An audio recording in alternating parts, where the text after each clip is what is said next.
Welcome, everyone, to the Sports Writers Podcast. I'm Bill Newell with MSO News Sports. Here with us, Phil Stacy, the executive sports editor of the Salem News, Matt Williams, assistant sports editor of the Salem News, Nick Kukru. He's in the top corner of my screen, anyways, with the Gloucester Times sports editor, and Nick Giannino from the Salem News, Mr. Hoops for the Salem News. We'll talk about that moving forward here. Gentlemen, here we are in the holiday week, and it is kind of a bizarre. I think it's kind of a bizarre holiday week coming up here because you have the real Christmas week following Christmas through New Year's, but the schedule's kind of weird, if you will. Not league games or not a lot of league games this week, certainly in the Northeastern Conference. So maybe some thoughts. I guess we don't need to. You don't need to comment on that piece, other than we got the holiday season, and what can you share with us with holiday thoughts? Phil Stacy, do you want to kick us off here? Sure. I think of being thankful this time of year. I know that's kind of what Thanksgiving is about, but we're into full throttle football mode then. And for me, anyway, Christmas is a little more of a time to reflect on the end of the year and what to be thankful for, and time that you can spend with family and friends and whatnot. I think thankful in terms of like our jobs, or like the people and the teams and coaches that we deal with. Um, I'd like to think that we have a great working relationship with so many of our schools, individual teams, coaches, student athletes, administrators, things like that, which certainly makes our job not only easier but more pleasurable. I think having that good two-way lines of communication works well. And I think because of it, we're able to provide not only game coverage and stats and things like that, but provide interesting human interest stories that you might not get if you're only scratching the surface, or if you're only a passenger, let's say, what I like to call somebody who steps around once in a while to do something, and isn't really involved in the high school scene. I think we're a little more involved in it, and really try to get down to the nitty gritty of things for each of our teams. So we're able to come up with those stories that people seem to like, and shed a spotlight on certain student athletes, maybe an area of their lives that you didn't know about, an injury they overcame, or something that they're passionate about, or overcome an injury, things like that. um, Same thing with coaches, whether I think in the past week, the great Gene DePlasso had two stories for us. One with Freddie Braz of Peabody, the legendary track and field coach there, being honored at Fenway Park before the Wasabi Bowl this past weekend, and another on Joe Casey up at Masconomet at 46 years coaching cross country, coached boys basketball for a long, long time.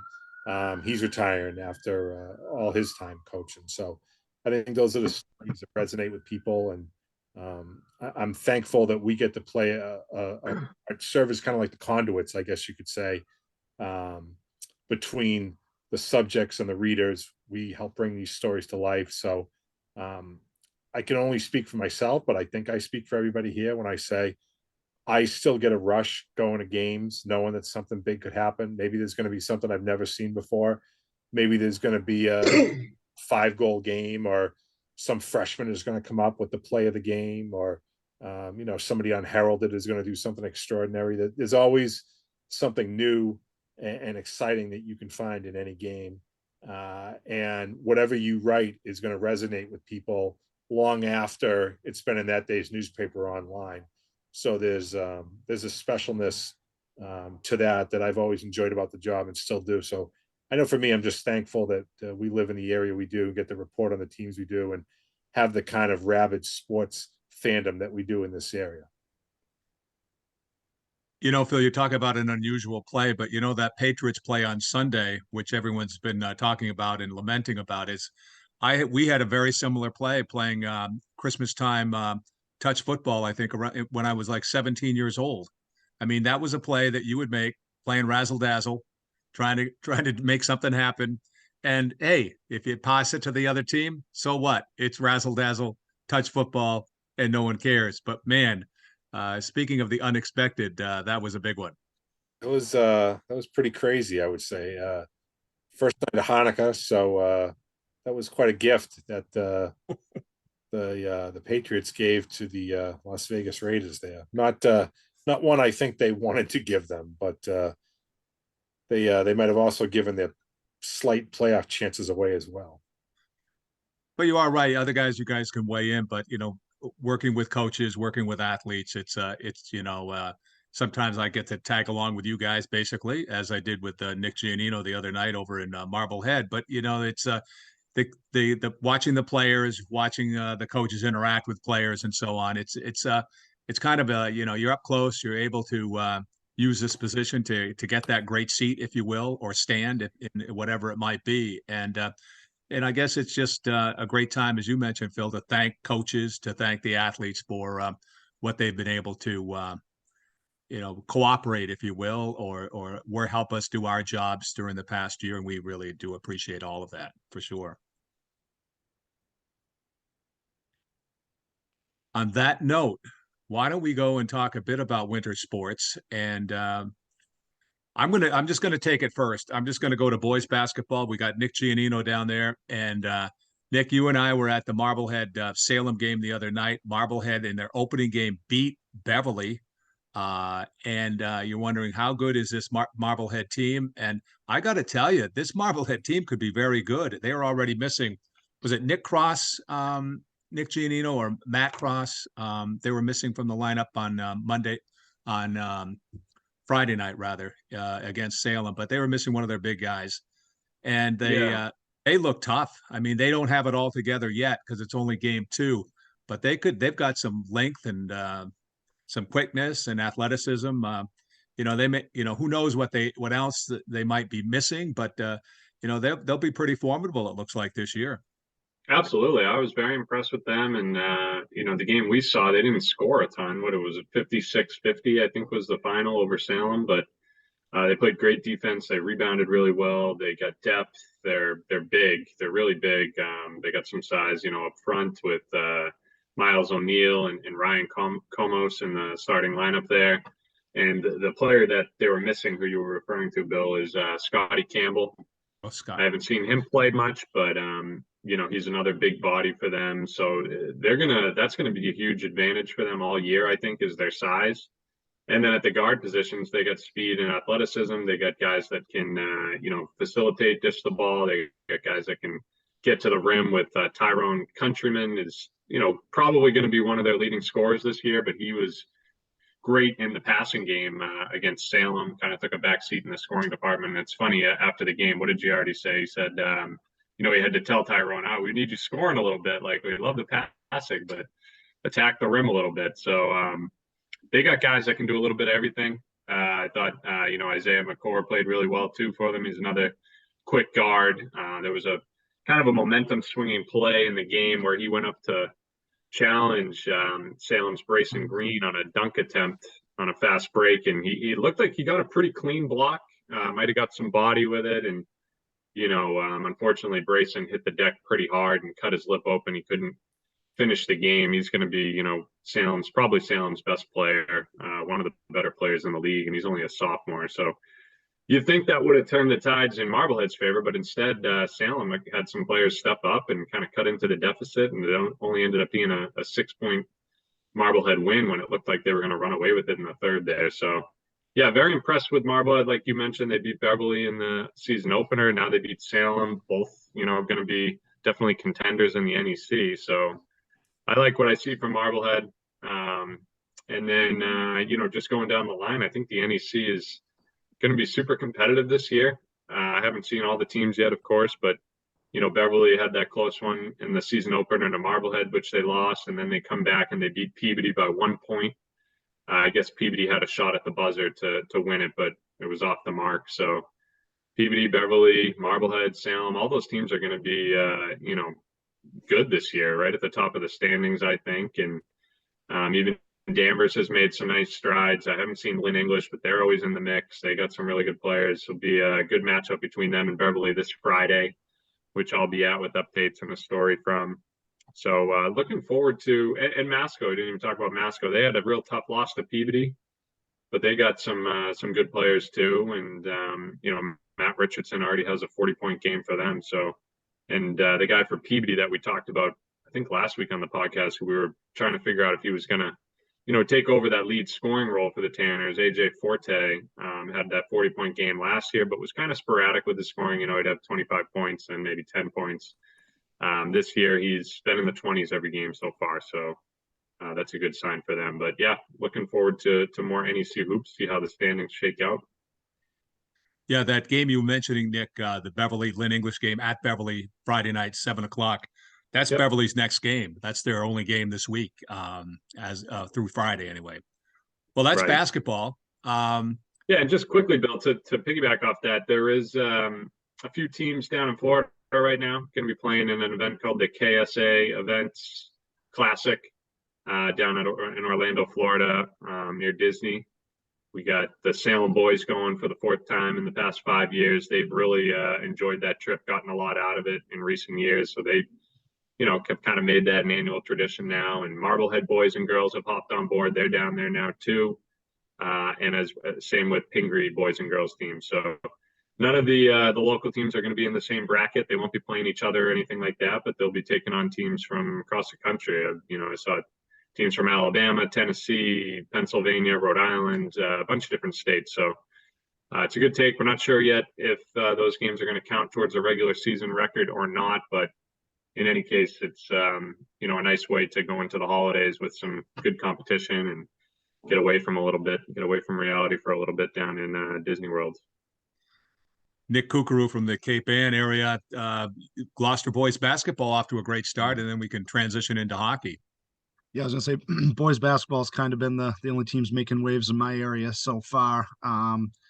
Gloucester boys 3-0. I know they haven't played the iron of the league yet, but they took care of business in their 3 wins. They beat Danvers, Pentucket, and Swampscott. I know Danvers and Swampscott are real young. Swampscott was very, very young when I saw them last week. And Manchester Essex boys already made a big statement in their first game. They played Newburyport. That was kind of the battle. I know the Cal Baker is really down this year. Manchester Essex is the heavy favorite there, and I know Newburyport was one of the top echelon of the Cal Kinney division, and Manchester Essex beat them by double digits on the road Friday in this season opener. 20-2 run to end the third was what sparked them. Cade First, 31 points for the Hornets. He was my area's leading scorer last year, and he's back as a junior, so he's going to be a big factor this year. And then Gloucester boys, they were led by Nate Montanino. His older brother Marcus is the 3rd leading scorer in program history. So Nate is a 6'5" power forward. He had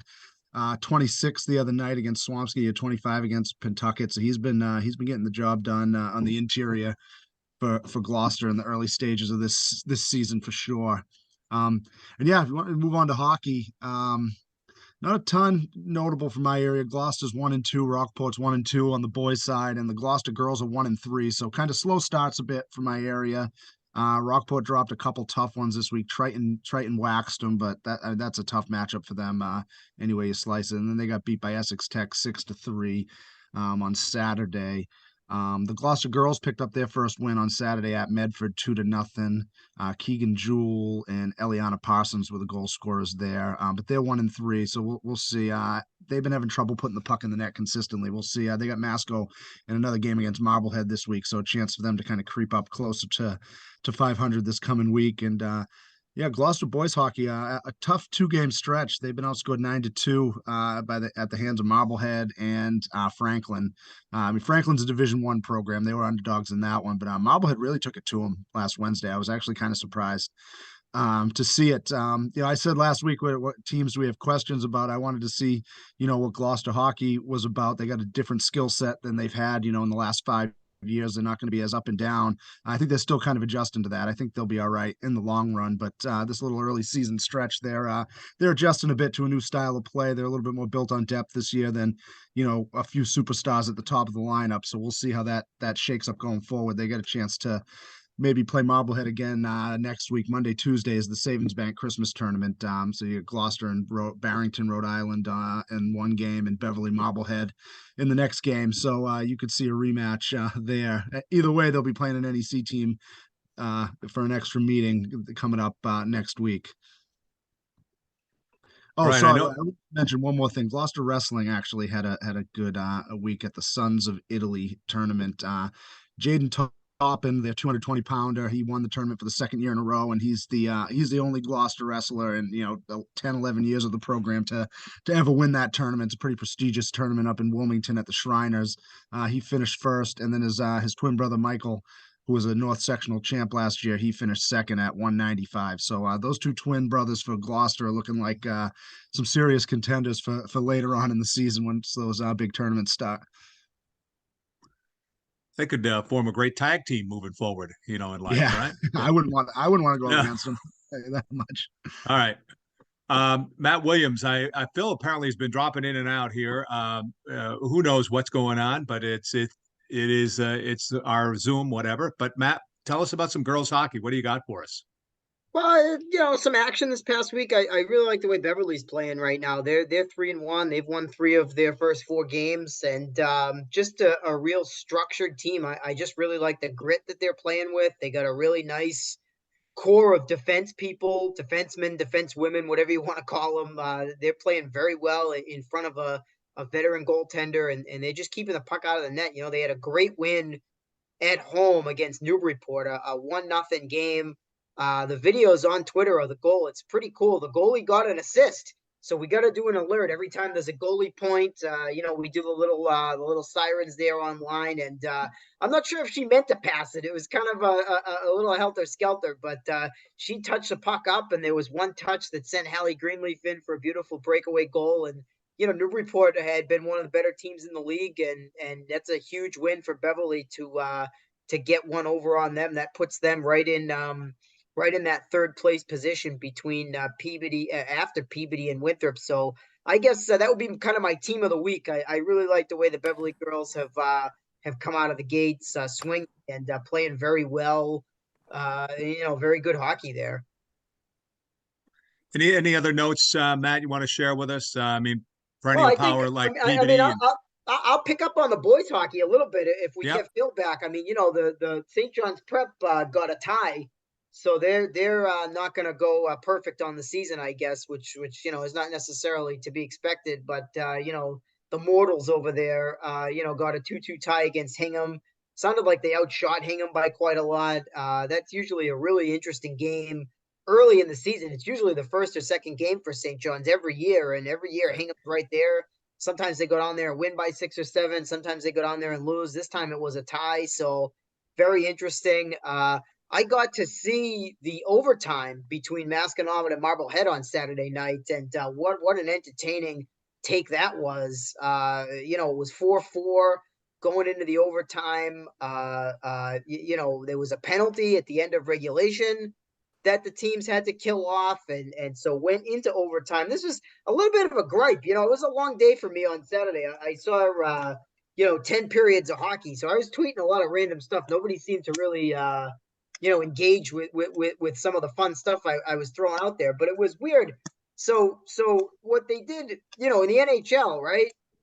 If there's a penalty in overtime, overtime's 4-on-4. You go to 4-on-3, and then the guy comes out of the box. We're back to 4-on-4. Well, in high school, the overtime's 4-on-4, but because of the penalty, they started 5-on-4 and then put the person out, and then at the next whistle took the people back off. So I thought that was a little strange. I'm sure I was probably the only person that noticed it and thought it was strange, but another video on Twitter I'll direct people to is the game-winning goal for Masco. It was a thing of beauty. Really, really nice play to watch. There was a really long stretch pass, 200 feet down the ice, but it was on net. So there was no icing call. The goalie tried to clear it back the other way. One of the Masco kids intercepted it, kept it in at the blue, and sent it to this kid, Brady Forte, at the other end. And he waited just a split second for the lane to open up, shot it into the net. Was his first career goal, and sent Masco to a really big win. So I was impressed, and I know Nick Kukru mentioned Marblehead.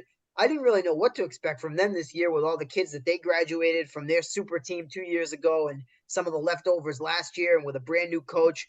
They looked pretty good, pretty quick, but also Masco just looked very, very quick. I know some of their big guns graduated and moved on to prep school, but they still have a lot of quick players. That was what I really came away from watching that overtime thinking about, was just quickness. I thought both teams just fast decisions with the puck, and pinballing it around the ice, and just was, I mean, I only saw probably the last 2-3 minutes of regulation, and then a good 3-4 minutes of overtime. But it was entertaining, that's for sure, and I was impressed.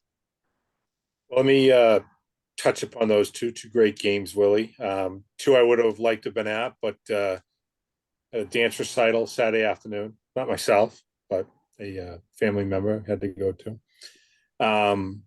That Bobblehead Masco game does sound like it was terrific, and I think, as Kooks mentioned earlier, that Marblehead is going to play really smart, disciplined hockey. They still have some good scoring there, with Carter Laramie and Kyle Hart and several kids like that, and some good younger players too. Seems like Griffin Winter's playing pretty well in goal. Hogan Sedke's kind of holding the line on the back end there. So they're going to play hard. But as you said, I think Masconomet, anyone who's writing them off because they lost some of those great seniors or saw AJ Sacco go to Cushing Academy for prep school, might be doing so at their own peril, because they still do have a lot of talent on that team. I mean, when you just go down the roster, you got Jack Mertz, the captain, can fill any one of the forward roles on those top three lines, can really slot him in anywhere. Joe Young, another senior. Cam Giuliano, a senior leading that defense. Ben Merrill, another kid I can think of. Alan Weitzman, Will Shannon, EJ Elkington, another senior on defense. And then you bring in some younger guys, like first-time varsity guys like Evan O'Hare's playing really well right out of the gate in 2 games for them. Anthony Cerboni, I noticed he scored the other day, junior defenseman, doing pretty well. Mike Berrigan, another senior up front who's looking good. Johnny Moreau, football player who was injured for much of the season, but is healthy now, skating as a junior forward for the team. And Willie, as you mentioned, Brady Ford Jr. scoring his first varsity goal in overtime the other day. It's been pretty good. They've used both goalies so far. They got a senior in Tristan Dillon, who got the win against Marblehead, and junior in Chris Sacco, who I know they have a lot of faith in and has plenty of talent in his own right. He played the opener against St. John's Prep, but I think he's going to certainly see his fair share of starts too for this team. So Marblehead under Coach Andrew Bopple, first-year head coach, but he's been with the program the last 10 years. They still have Donnie Roach coaching as an assistant coach there as well. So this is a team, I think, that people are going to have to watch out for in the league this year. Now, who else is going to be a top team in the league this year? I don't know. Will Gloucester right the ship and do that? I'm not really sure. Is Winthrop a team that people, after having beaten Bishop Fenwick Division I team the other day, are they a team that could be dangerous? They certainly could be. They got a good young goaltender back, and they always have talent and are scrappy. So we'll have to wait and see. Maybe Marblehead's that team as well that could challenge Masconomet. St. John's Prep and Hingham was interesting because in talking with Christian Hansen, the head coach, I think there were equal parts frustration that they weren't able to win the game because they outshot them 2-1. But at the same time, I think there was also like, maybe this is not the worst thing in the world for us. This is a prep team that had not given up a single goal in any of its scrimmages or its opening game against Masco, finds itself down on the road, packed barn, tough place to play at Pilgrim Arena, with 3 minutes and change before Will Van Sicklen scores to tie the game. Prep goes on to dominate the rest of overtime and the 5-minute, the rest of regulation and the 5-minute overtime period. Just couldn't put one by, and I'm not going to remember his name off the top of my head here, but first year senior goalie for Hingham, I guess, stood on his absolute head. Really, played phenomenally, 35 saves. So in that regard, I think the prep coaches felt like, well, we got a ton of chances and we got a ton of good chances on him. So we can't fault the effort here. We're not happy with the result. We feel as though we should have gotten 2 points, but we did salvage a point. We can learn from this. And I think more than anything, the players need to realize, I'm sure they do, but maybe it takes a game like this to reinforce it, that as the defending state champions, who many people are saying could win it again this year, they need to know that no matter who they play, where they play, and when they play, every single team is going to bring their best effort against them in order to be able to say, hey, we knocked off the champs. We defeated the defending state champs. That's certainly what Hingham did. I know Hingham is right in that conversation with St. John's Prep this year, which, again, I think in this day and age for a hockey team, a public school hockey team, and I realize that Hingham has long been a Division I power, but for a public school hockey team that can hang with a Catholic school, a star-studded Catholic school team like St. John's Prep. That says an awful lot to me about the Harbormen. I think they could be there again in the end. Surprise any of us if St. John's Prep and Hingham played at the Garden on the last Sunday of the season? Probably not. Yeah, I mean they're one of those few public schools that was always in the mix for the Super 8, right? I mean, because you don't really get eight Catholics. Maybe you throw in a couple from the CCL. So them, Reading at times over the years. I mean, I can't remember off the top of my head if Hingham's ever won it, but I feel like they've been I think in Weymouth it. won it one year. Arlington certainly won it. Yeah, a couple teams. So there's a few, but Burlington once in a while. Yep. Yeah, I mean Hingham's one of those teams that's usually hanging around, in the top 8, if not the top 10 for those former playing games. So Right. not like not a huge surprise to see a tight game. No, and what's funny is that both programs have a lot of hockey lacrosse carryover. That's true. Remember, St. John's Prep and Hingham played a fantastic state semifinal last year. That was literally was not more than a 1-goal game up until it got to either 8-8 or 9. I think it was 8-8, but they kept going, 2-1, 2-2, 3-2, 3-3, 4-3, back and forth before the Prep finally pulled away in the fourth quarter to win. I want to say it was 12-8. But so a lot of these kids are very familiar with each other, and they have a great rivalry for two schools that are 50 miles apart. It's a great rivalry in those sports, and it's good to see it continue. And again, from the Eagles standpoint, it's a good lesson that, you're not going to win every game you play this year. Somebody may knock you off. Maybe they won't. Maybe this is as close as they'll get, but it's a good reminder that you always have to be going hard and nothing will come easy. You got to make your own breaks and create your own opportunities. I mean, hockey's hard too. Hockey's not lacrosse. Hockey's not soccer, right? Like, you get a bad bounce here or there. You get a couple of penalties that go against you. Like, I don't think it's similar to baseball. Like, I don't think anybody's, certainly not recently won the Division One or Super 8 state title undefeated. I mean, those ridiculous Malden Catholic teams with all the pros, like they took some blemishes here and there, right? I mean, so it's not like no, I don't think anybody's done it, Willie, since like Catholic Memorial. I want to say like 24 years ago, maybe they went like 25-0-0. Yeah, so I mean, it's just not, it's not like these other sports where if you're clearly the best team, you can realistically win them all, right? I mean, and not to like give the Prep any bulletin board material or like give them a goal or whatever, because I think they their main concern is March, right? They're not trying to go 25-0 or whatever, but it's just focus on the present, but with an eye on the future, I guess is a good way to put it. But yeah, and I guess what I'm saying is like if they take a tie or a loss here and there, it doesn't mean the sky is falling. Like that's just part of hockey sometimes too. I mean, I don't think any hockey team expects to run the table. It's just not really the nature of the sport. No, I am in no way equating Hingham to the team I'm going to say, but like it does happen where the Bruins lose to the Coyotes every so often. Yeah, right, exactly. It does happen. And again, I'm not comparing Hingham to the Arizona Coyotes. Yeah, I mean, it's just really unusual. I feel like for in soccer, in baseball, in football, certainly all the time.